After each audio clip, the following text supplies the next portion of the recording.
Now I lost what I was thinking about. Thanks for nothing, Jack. So yeah, Assassin's Creed, I think I'm going to stick it out. In my mind, like, I do this all the time. I play it as if I'm going to platinum it. And to be fair, it's an achievable platinum. It's like 20 hours, I reckon. My biggest platinum regret, I don't know if you have one, but mine was Assassin's Creed 2, because if you look at my trophy list, I'm like 92%. Have I told you about this war of mine? Yeah, you can't do it. But that's different, because Assassin's Creed, I think it would have just been like, collect the feathers. No, like, it's gotten worse. Like, I'm at 96% on that one. All I need to do is teach a child all the available skills, and I've taught them, like, 90% of them. All I needed to do was upgrade one station to get access to these, like, better cigarettes, teach them how to roll them. Every time I go to advance the story, the game crashes. It's the fucking buggiest game I've ever encountered. Crashes? That's fun. Yeah, like, the application... That could just be a weight trophy. I can imagine it's going to get patched. Maybe not soon, but I just they'll want it patch to be fucking done. I know, but you just leave it. You're not far off, and if you've still got the save, yeah, so you don't have to do anything. So you might as well just leave it until there's a patch coming out. I was thinking of just fucking smashing through it again. Yeah. It's not too hard. But yeah, Assassin's Creed. Oh, sorry, I had a few more points I wanted to make. I really like you have a HQ this time. You win a train. So there's just a train in real time moving around the city because it's and that's your base. Yeah, that's cool. This is the most modern one yet. So it's like you can be running from dudes and you'll jump onto trains and like you have like fights. There's like tops and stuff. Steamships and stuff. Like okay. And like the Thames. So is it Industrial Revolution? Yeah, Post. Cool. Post-industrial. Oh wow, that is modern. It's closer to World War One. Okay. It's like early 20th century. It's late. I think it's like 1880. Oh, late 19th. It's like the Order.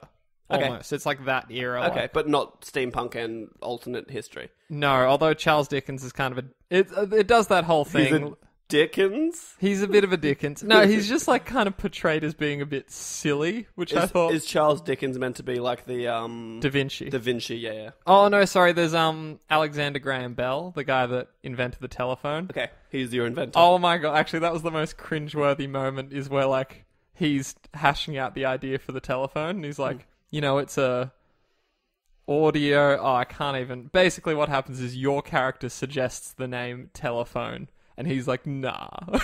He's like, that's no good. And that's fair. It was a bit awkward. So yeah, I'm just going to wait until you're done with that, and I'm going to borrow that. I think you'll like it. Like, it's actually... I was down. I wanted to get it. My problem is... I had money literally like 5 days ago, and I somehow have spent it all in like 3 days. You bought a bed. I did. Really, I'm actually so excited. It's getting delivered when I'm not when I'm not there, so I'm going to get home to my new bed. That's pretty nice. What are you going to do in your bed? What's the first thing you're going to do?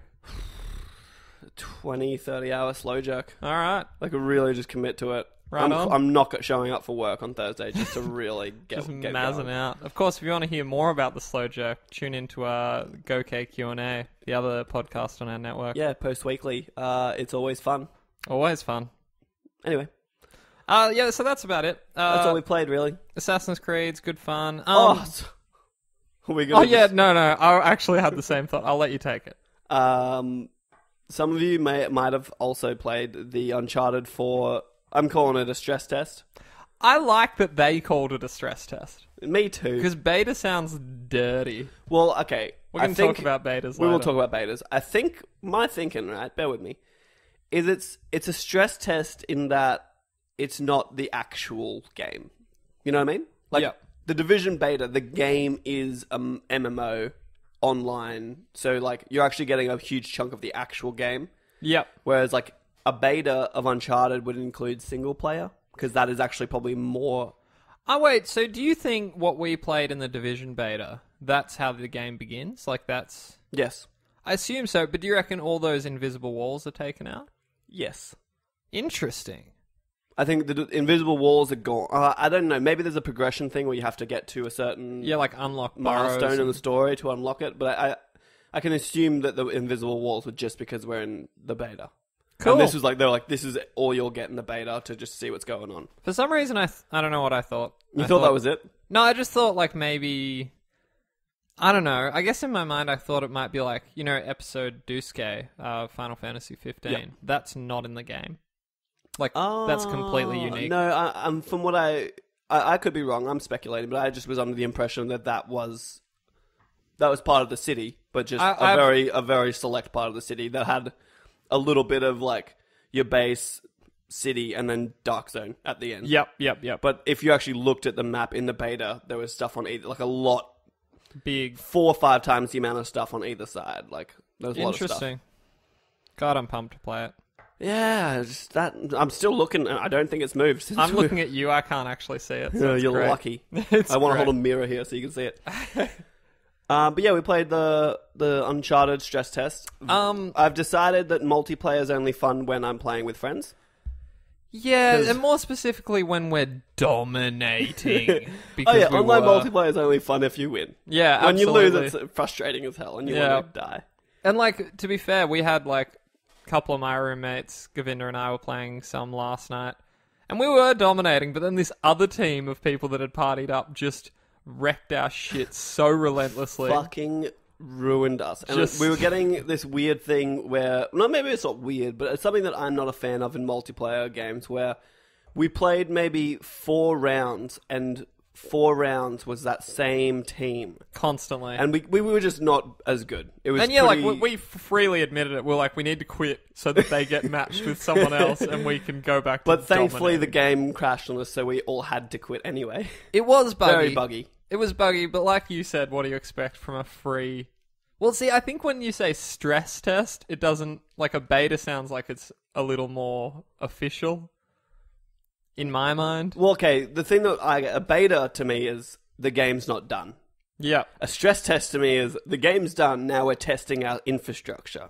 Interesting. Which is not a good sign for the Uncharted 4 stress test, because it was buggy as hell. Real quick, let's get the bad out of the way. So it was buggy. Very buggy. We were getting black screens when we partied up. I didn't really see it constantly. There was a lot of stuff like where you couldn't join my party at the lobby. Yeah, we had to like quit the game just because every time I'd go to join one of our friends' parties, it would be like, you joined, you didn't, you left. Or the same thing would happen if Khayl tried to join me. We'd get hung up, you'd be searching for a match, and it'd just search forever. It would find a full match of people and then drop out. Yeah, and then it'd be like, looking for new people. We were getting black screened, particularly when we were partied.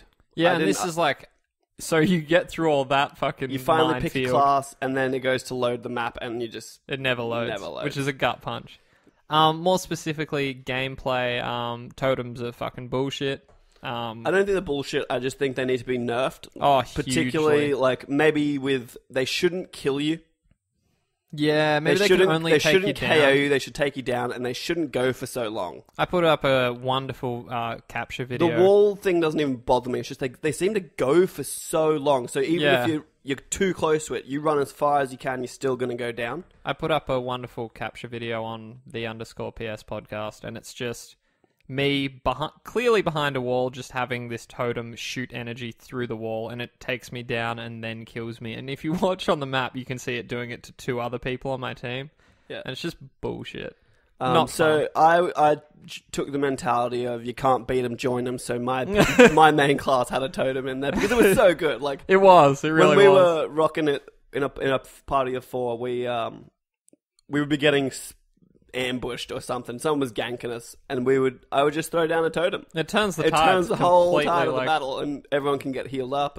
But it's just stupid. And then you get into the situations where you've dropped one, and so do they, and everyone's just dying. You're like, fuck this. Yeah, and maybe they need to like up the cash you need to get one as well. Yeah, just make them expensive. I don't know. There's balance problems. I hope there's an option to have longer matches. We were playing 1st to 35, 5-on-5. Yeah, I didn't even notice that as an issue really for me, because they seem to go. They were good enough, and especially if you're losing, you just want it to be done. Yeah, that's fair. I think like 50 might be good for me. Yeah. I wouldn't hold your breath for that. But my thing was like I'd finally upgrade all my gear, just start to like get on a roll, and the match would end, which wasn't so much. But I think that's always part of like the reasoning. Yeah, you don't want everyone to be playing fully maxed. It's like you have to pick and choose what you're going to be maxing out and stuff. Huge fan of the cash drip perk, or I don't know if it's called perks. So that's really all the negatives we have to say. It was really just the bugginess. Like I restarted that game 10 plus times just because it would force me to. But now on to the positives, and there were many, many of these. This game is smooth as butter. I couldn't get over just the movement. The gameplay, like... It's fucking the incredible. The controls was so good. Yep. Shooting still has that kind of Uncharted-esque inaccuracy. Yep. But that's Uncharted. You don't It's like it. just That's so... too bad. Even, like, running around the map, you pick up treasures to increase your money that you use to buy upgrades. Like, you never have to stop. If you run at the right time and tap triangle, he'll just pick it up and keep moving. And I was like, that's fucking I amazing. was so impressed with, like, vaulting over objects and stuff. Yep. Like, it is just smooth as butter. And the grappling hook, so now you can, like, grapple onto things. That's the only thing I found that could be janky at times. I was mostly alright with it. I was alright with it, but every so often, like, you kind of come off it weird, or, like, when you jump, it kind of throws you in a strange way or something. But other than that, like... I think it's momentum. If you have enough momentum, it kind of looks a bit better. You can also do some incredible takedowns from the air. I was a big fan of that. Oh, man, that was so good. I was seeing some pretty funny, like, videos of Aerial two takedowns. teams, like, it's 5-on-5, and there was 2 whole teams hanging on one hook. Yeah. And they're all just hanging there, and then they'll just start swinging around in circles. Like, I don't know how they organise this. It was amazing. I like that you could shoot your pistol while you're swinging. That feels very Indiana Jones like. You shoot your pistol at them, and then you swing off and punch them in the face and win. Yeah, that's good shit. When you're winning, that game is fucking glorious. We had this system because all 4 of us would just have snipers as we have a companions. I wanted to move on to the buddy system. You have buddies you can have only one at a time, and there's like a heavy with a heavy machine gun. There's a medic who will revive you, but he's also got a pistol and can engage in some form of combat. There's the sniper who's static. She stays in one spot. But I did find out eventually that if you hit your touchpad again, you can actually reposition them. Which is amazing. Which isn't instant, but they have to travel to that space. But it's still really cool. Did you use the hunter? I didn't. I wasn't... I got copped by a hunter a few times, but I wasn't like stoked with the hunter. The hunter's interesting because like this... You've got to follow it. Yeah, the companion runs around and sneaks up on enemies and holds them in like a choke lock. And if you hold L1, you can charge your melee attack to do a one-hit takedown. And so they'll grab them and you just charge it up and take them out. It's pretty situational. The charge attack I was only getting into later on. It's pretty sick. And it's crucial. People were fucking me up with that. Because it sort of locks on if you're close enough. Like you... Yeah, it's pretty nice. But yeah, no, very positive. I played it a lot more than I thought I was It was going just to. really fun. 3 maps... on Team Deathmatch was all we had. You could get to level 7. You could actually like customize your character pretty well, which was nice. It's funny too because when I first started, I didn't like the jungle. I was like, this map sucks. And then we started wrecking it. But then that was actually my favorite map by the end of it. I liked that one during the day in the town. They were all pretty good. Like I didn't really hate any maps. I didn't so much like that nighttime one. No, but like once we decided that we were all just going to rock sniper buddies and we just placed them all strategically to lock 4 that down. snipers locking down an area. I think our last match was one of the best ones because we were winning so heftily and then all of a sudden it just turned. Yeah. And it came down to like we both had 3 kills to win and we just pulled it off. Oh, fuck. I was actually a little bit gutted. I tried to fire it up this morning and it was gone. It's gone. It's over. Now we got to wait till May 10th. You missed it, guys. There's a little sneak peek to a news article this week. But I guess that's it. I do have a lot of news today, so perhaps we should get amongst it. I was trying to think of an Uncharted pun. Set sail into the news. Oh, fuck, we haven't practiced. Here's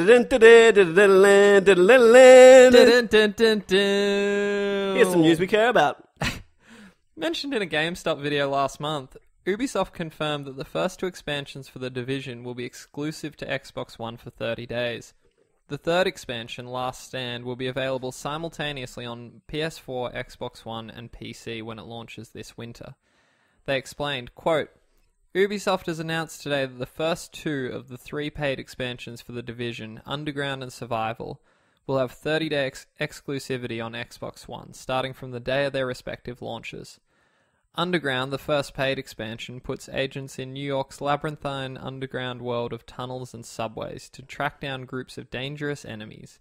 Survival, the second paid expansion, tests players' abilities to survive and gather crucial supplies in an incredibly hostile environment. Since Underground is expected in June 2016, it should arrive on PS4 and PC in July 2016. Before the paid DLC arrives, Ubisoft will release free updates in April and May that add new incursions, new Dark Zone features, and loot trading during co-op sessions.